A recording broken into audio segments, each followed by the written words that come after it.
দল থেকে সাসপেন্ড করা হলো ভরতপুরের বিধায়ক হুমায়ুন কবিরকে। বৃহস্পতিবার বহরমপুরে তৃণমূল নেত্রী মমতা বন্দ্যোপাধ্যায়ের সভা শুরুর আগেই তৃণমূল ভবনে সাংবাদিক বৈঠক করে হুমায়ুন কবিরকে দল থেকে সাসপেন্ড করার কথা ঘোষণা করেন ফিরহাদ হাকিম। এদিন বহরমপুর স্টেডিয়ামে মুখ্যমন্ত্রীর সঙ্গে দেখা করবার জন্য গিয়েও সাসপেন্ড হওয়ার খবর জেনে ক্ষুব্ধ হয়ে সভাস্থল থেকে বেরিয়ে যান হুমায়ুন। আগামীকাল দল থেকে পদত্যাগ করবেন এবং 22শে ডিসেম্বর নতুন দল তৈরি করবেন বলেও জানান হুমায়ুন কবির। মানসিক স্বাস্থ্যের জন্য সবার আগে যে নামটি মনে ভেসে ওঠে সুস্থ মনের ঠিকানা মনোবীক্ষণ। যোগাযোগ নাম্বার 7477799513।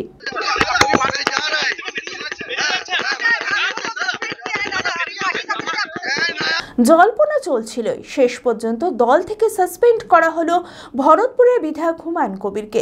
বৃহস্পতিবার বহরমপুরে তৃণমূল নেত্রী মমতা বন্দ্যোপাধ্যায়ের সভা শুরুর আগেই তৃণমূল ভবনে সাংবাদিক বৈঠক করে হুমায়ুন কবিরকে দল থেকে সাসপেন্ড করার কথা ঘোষণা করেন পুর নগর উন্নয়ন মন্ত্রী ফিরহাদ হাকিম। এদিন বহরমপুর স্টেডিয়ামে মুখ্যমন্ত্রীর সঙ্গে দেখা করবার জন্য গিয়েও সাসপেন্ড হওয়ার খবর জেনে ক্ষুব্ধ হয়ে সভাস্থল থেকে বেরিয়ে যান হুমায়ুন। আগামীকাল দল থেকে পদত্যাগ করবেন এবং 22শে ডিসেম্বর নতুন দল তৈরি করে 135টি আসনে বিজেপি ও তৃণমূলের বিরুদ্ধে প্রতিদ্বন্দ্বিতা করবেন বলেও জানান হুমায়ুন। যার সঙ্গে মিট করুক উনি, আমার কিছু বলার নেই। আমাকে সাসপেন্ড করেছে, আপনাদের মুখে শুনলাম। এর আগেও 2015 সালের 25শে ফেব্রুয়ারি একইভাবে তৎকালীন মহাসচিব পার্থ চট্টোপাধ্যায় বিনা নোটিশে আমাকে 6 বছরের জন্য সাসপেন্ড করেছে।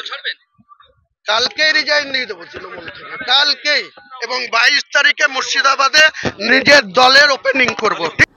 দলের সিদ্ধান্তই চূড়ান্ত, দল যেটা ঠিক মনে করেছে সেটাই সঠিক সিদ্ধান্ত, এমনটাই জানান সাংসদ আবু তাহের খান। ব্যাপারে আমার কিছু বলার নেই, কারণ সবটাই আমাদের মাননীয় মুখ্যমন্ত্রী উপস্থিত থেকে হয়েছেন। সুতরাং এরপরে আমাদের কোনো মতামত দেওয়া বাতুলতা ছাড়া আর কিছুই নয়। ওনার তো বললাম ব্যক্তিগত সিদ্ধান্ত, সবাই করতে পারে, সবাই তার মতো করে চলবে। সে তো ভাববে আগামী দিনে তার কি কর্মপন্থা হবে, তিনি কি করবেন। তিনি একজন রাজনৈতিক ব্যক্তিত্ব, সুতরাং রাজনীতি তার মাথায় আছে, রক্তে আছে।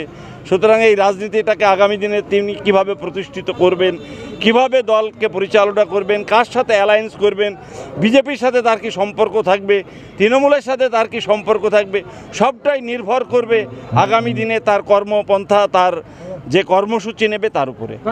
দেখুন, ওনার তো ব্যক্তিগত, ওনার মত, ব্যক্তিগত কারুর মত থাকতেই পারে, সেটা ব্যক্তিগত তিনি ইউটিলাইজ করতে চাইছেন, তিনি বাবরি মসজিদ করবেন, ওনার ব্যক্তিগত ব্যাপার।